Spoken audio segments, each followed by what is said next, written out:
सवाल है। जी। मैं खुद से योगी जी से मालूम करना चाहता हूँ। वो मेरे साथ पार्लियामेंट में भी रहे चार मरतबा और इस बार चीफ मिनिस्टर हैं। यूपी की जितनी बुरी हालत है इस एतबार से कि अभी पिछले दिनों एक यानी दलित की बेटी के साथ जो जुल्म हुआ और उसका बलात्कार हुआ और उसको उसमें कोई ये कार्रवाई नहीं कर पा रहे थे, तो सारी हिंदुस्तान का जितना भी अपोजिशन था सब वहाँ डट गया इस बात के लिए कि हम उनके यहाँ जाएंगे और उनको तसल्ली देंगे। तो जाने नहीं दिया, इन्होंने लाठियाँ फिरवाई इस पर, यहाँ तक कि चौधरी चरण सिंह के पोते पर भी लाठी बरसाई और औरों के साथ भी वैसा ही सलूक किया। तो इनसे आज तक अभी तक ये बलात्कार तो नहीं रुक सका, चाहे वो मुसलमान के साथ हुआ, चाहे हिंदू लड़की के साथ हुआ, चाहे दलित लड़की के साथ हुआ, सबके साथ हो रहा। ये इंसानियत के एतबार से किसी की बेटी हो, बेटी वो हमारी है और उसके साथ अगर इस किस्म का जुल्म होता है, उसके साथ बलात्कार होता है, उसके साथ उसकी बेइज्जती होती है, तो हम इसको बर्दाश्त नहीं करेंगे। वो तो कर नहीं सके और नए नए चीज़ें लाकर, चूँकि अपनी इन कमियों को छिपाने के लिए और जो इनकी ये कमियां हैं और गलतियां हैं तो उनको छिपाने के लिए ये नए नए चीज़ें अब ये लाए हैं। क्या नाम है, योगी सरकार जो है एक आर्डिनेंस लाई है जिसमें लव जिहाद के नाम से कि साहब अगर कोई मुसलमान कोई अगर किसी गैर मुस्लिम लड़की के साथ उसकी शादी हो जाती है तो 10 साल तक की सज़ा देने का भी ऑर्डर किया है। लेकिन इसी पर भी ये इसी लव जिहाद के सिलसिले में ये बैन मजहबी शादी जो होती है, ये एक मुसलमान है एक हिंदू है, इसमें इस शादी के मुतालिक हाई कोर्ट में जो पिटीशन हुआ है उसमें जजमेंट उसका आ गया और उन्होंने कहा कि ये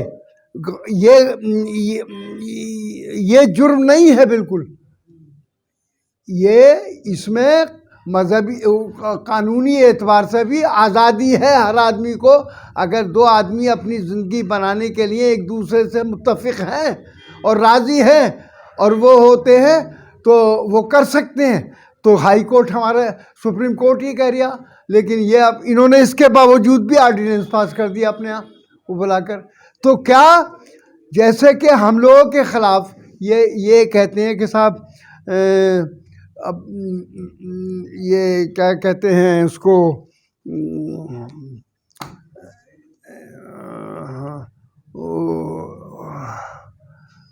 जैसे कि अब ये ला रहे हैं इसको, समझ गए ना। इससे पहले वो मैंने भी कहा था औरों ने भी कहा था कि ये कानून जो पास किया गया है या जो बाबरी मस्जिद के सिलसिले में या और किसी सिलसिले में कोई कानून पास हुआ है, कोई कानून पास होता है तो उसको कहते हैं कि ये कंटेम्प्ट ऑफ कोर्ट है। तो क्या ये कंटेम्प्ट ऑफ कोर्ट नहीं है जो इन्होंने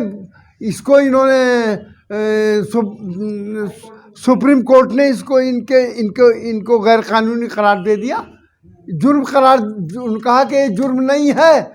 तो इनका ये कहना कंटेम्प्ट ऑफ कोर्ट नहीं है क्या? मैं इसको उसी तरीके से ये भी कंटेम्प्ट ऑफ कोर्ट है, जिनके खिलाफ भी कार्रवाई होनी चाहिए। सर एक चीज हो रही आने वाली हो तो ले आई। देखिए, जबकि सुप्रीम कोर्ट कह रहा कि ये जुर्म नहीं है, गलत है, ये गलत लाया गया ऑर्डिनेंस, तो इसके बावजूद भी वो ऑर्डिनेंस ले आए, तो ये कंटेम्प्ट ऑफ कोर्ट नहीं है क्या? ये भी तो कंटेम्प्ट ऑफ कोर्ट हो गया, इनके खिलाफ भी चलना चाहिए चीफ मिनिस्टर के कंटेम्प्ट ऑफ कोर्ट। मेरी मांग है। आगे क्या लगता है सर कि अन्य राज्यों में भी ऐसी होगा लव जिहाद पर कानून बनने का? नहीं तो वो होगा, वो ठीक है, कहीं भी हो। ये सुप्रीम कोर्ट तो सारे मुल्क का है। सुप्रीम कोर्ट जब ये कह रहा है कि जुर्म नहीं है लव जिहाद, तो भी ये कैसे लाएंगे इसको? गैर कानूनी तरीके से कानून बनाएंगे और ऑर्डिनेंस लाएंगे इस तरीके से। लेकिन सर योगी सरकार का लगातार और भाजपा का लगातार यही कहना है कि एक ही तो सरकार ये तो अपने खिलाफ चूंकि इनसे गवर्नमेंट सही चल नहीं पा रही, गवर्नमेंट की बिल्कुल खोखली हो चुकी है, और ये कोरोना वायरस का तो इलाज ये नहीं कर पाए। कोरोना वायरस का कोई इलाज आज तक नहीं है, न ये बता पाए क्या क्या बीमारी है, या इसका कोई वैक्सीन न बना पाए।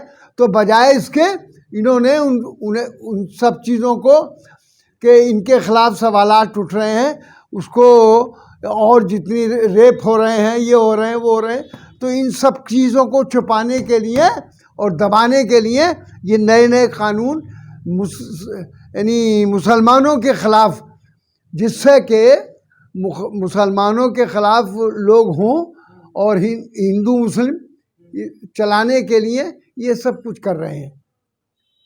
अपने जुर्म, जो इनकी ख़ताएँ, जो इनकी कमियां हैं, अपनी कमियों को छुपाने के लिए वो ये काम कर रहे हैं। ये नए नए चीज़ें लाते रहते हैं ताकि इससे जो नफ़रत बढ़े और हिंदू मुस्लिम झगड़े हालात ख़राब हों। तो यहाँ पर मैं कहना चाहता हूँ कि मुसलमान तो हैं ही, चाहते ही नहीं किसी भी कीमत पर, लेकिन हिंदू भी सब ये नहीं चाहते कि सब हालात बिगड़े। जी हाँ, सब हिंदू भी थोड़े ही चाहते हैं, लेकिन आरएसएस का जो माइंडेड लोग हैं वो हिंदुस्तान के हालात बिगाड़ना चाहते हैं। इंशाल्लाह लव जिहाद ही इनको खा जाएगा। मैं कह रहा हूँ कि समाजवादी पार्टी हमारी इलेक्शन लड़ेगी, और आप देखेंगे कि मुसलमान पर इन्होंने जो अटैक किया है, ये इलेक्शन में यही लव जिहाद इनको खा जाएगा। आप देखिए इलेक्शन, हम जीतेंगे इलेक्शन। समाजवादी पार्टी अपनी गवर्नमेंट बनाएगी इस मुल्क, इस उत्तर प्रदेश के अंदर। ताल्लुक़ है, रोज़गार का ताल्लुक़ है।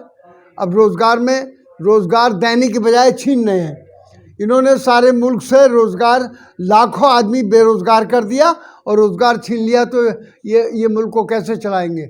और विकास फिर कैसे होगा मुल्क का विकास, जब रोज़गार नहीं है आदमी के पास, दुकानदार के पास नहीं, आम आदमी के पास नहीं, भूखा मर रहा है, ये हो रहा है। 80 करोड़ से ज़्यादा तो देश के अंदर ऐसे लोग हैं जिन पर कोई बेचारों के कोई सहारा नहीं है।